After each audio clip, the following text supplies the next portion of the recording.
How to prevent Moscow from buying new drones and missiles that Russia will use to attack Ukrainian territory? It looks like Europe and the US have found a real way, and this is to stop the flow of petrodollars to Russia.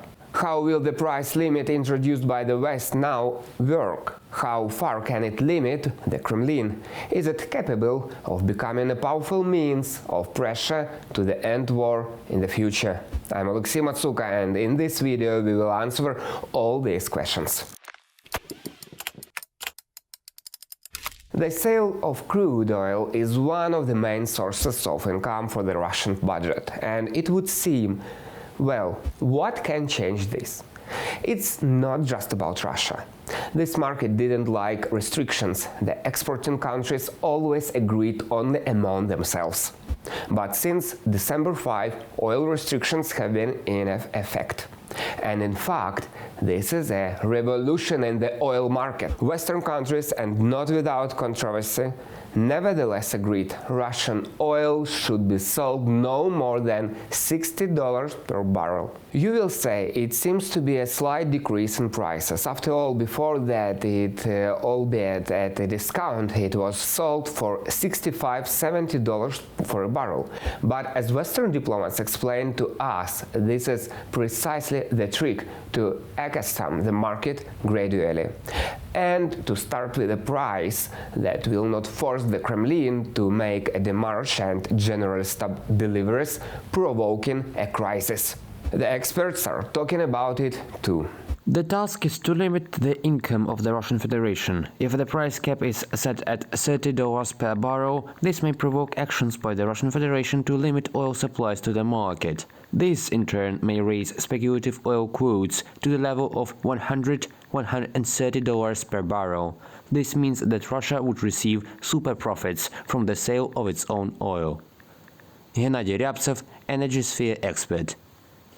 The mechanism has been agreed with all European Union countries. An exception was made only for Bulgaria and the oil that goes through the Druzhba pipeline to Hungary. In this country, the price limit will not operate, as Hungarian diplomats agreed separately. Also, of course, before making such a decision to limit the price, many negotiations took place. Initially, there were several groups that defended a different price. There was a so-called Camp of 30. Those countries who demanded to reduce the cost of oil radically to $30 per barrel, among them Poland, Lithuania, Estonia. Moreover, according to my information, this position was agreed with Ukraine and supported in Kiev. Whereas the same Greece and Malta advocated that the ceiling, on the contrary, be raised above $70. It's understandable why. These countries earn on sea transportation. The higher the price, the higher the income. A compromise option was the price of $60 tons per barrel, which was offered in the European Union. And here is simple arithmetic. Russia exported almost half of all its oil to the European Union countries. This is at least 3.5 million tons. So consider what losses can be on this volume.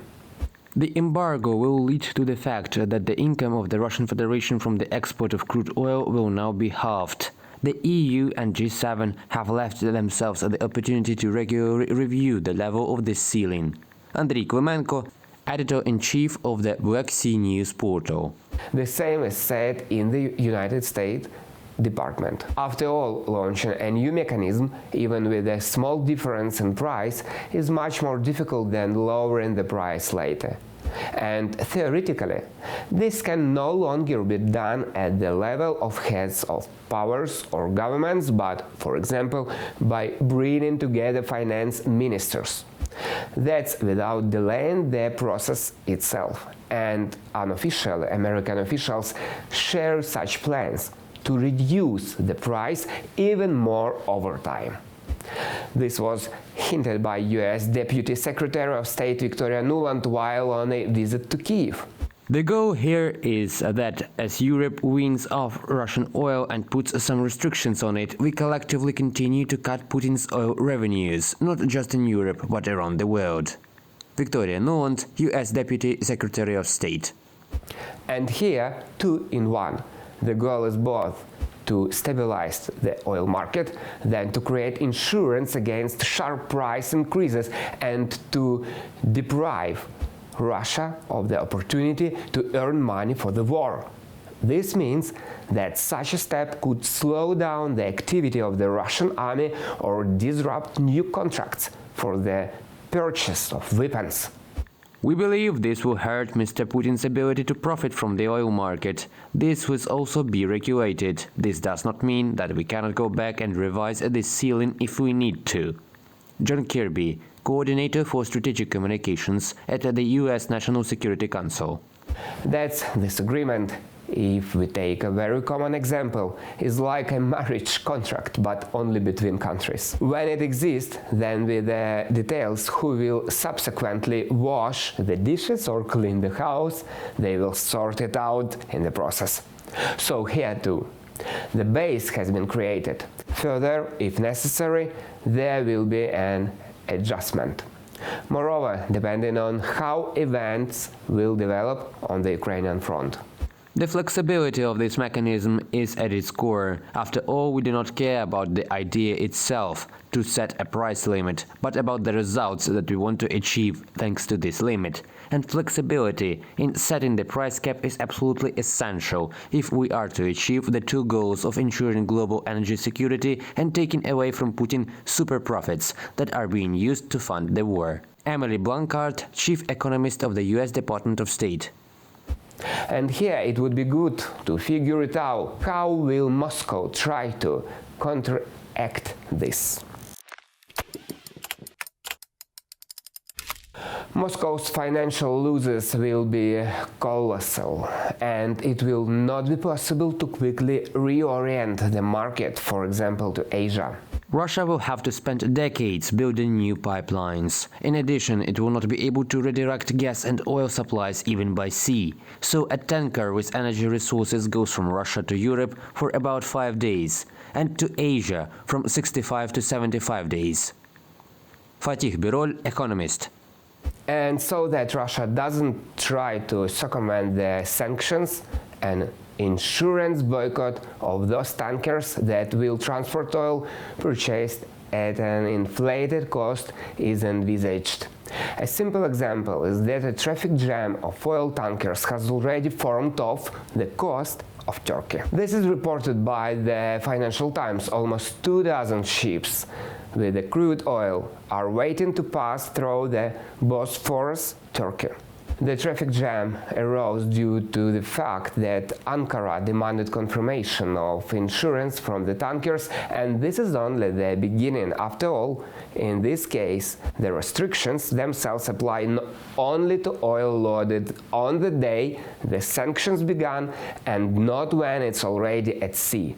Until January 17, they still give the green light for such transportation, but then, for sure, we will see a lot of interesting things. The Kremlin, of course, does not want to lose income. They have already stated Russia doesn't recognize this decision and is preparing a mirror response. Well, the fact that they will try to get away from sanctions cannot be ruled out either. And it seems that this process has already begun. To circumvent Western sanctions, they form the so-called shadow fleet. Russians are buying old oil tankers to deliver crude oil around the world. This is also discussed in the publication of the Financial Times. During this year, Moscow has built up a shadow fleet of more than 100 used tankers, with the obvious goal of selling its oil more often than in the past, shipping it to other parts of the world. The ships are mostly from 12 to 15 years old, and in the coming years they would be scrapped. From the Financial Times publication. Perhaps in this way Moscow plans to deliver oil to China and India. It's possible to Venezuela or Iran.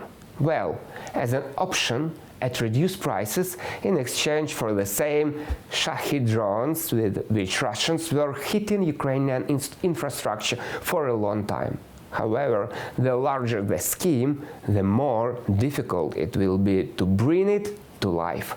The Wall Street Journal found out from sources in the Biden administration that representatives of the US Treasury, the Department of Commerce and the Department of State are now traveling on business trips around the world and are trying to track schemes that will allow Russians to circumvent restrictions. And more, they share information with allies about possible fraud and warn about possible penalties. So it will be more and more difficult for the Kremlin to act in this direction. We want to avoid circumvention of sanctions both within Europe and with third countries. Merit McGuinness, European Commissioner for Finance. As a result, Russian exports in the second quarter of this year have already fallen by more than half, and at the same time, deliveries to the same China, which initially didn't support the sanctions policy, or to Turkey, increased by a quarter. Of course, the Kremlin will now look for a million and more ways to get around the sanctions, but the world is no longer going to put up with this. And the fact that the US sends the high-ranking officials to another countries to monitoring the compliance with sanctions already says a lot. Without money, the Kremlin will not able to continue the war and hide its failures for a long time either. Although, as the representatives of the US Department of State explained to me, they don't undertake to predict when exactly the turning point will come and what moment the new oil restrictions will hit the Russian budget so hard that there will no longer be funds left for the continuation of hostilities. They say the mechanism is new, we will look and promptly correct. But how will this work? How will it change the tactics of the Russians? We will surely talk in one of our new episodes. Don't miss the latest video 3 times a week on this channel. And see you.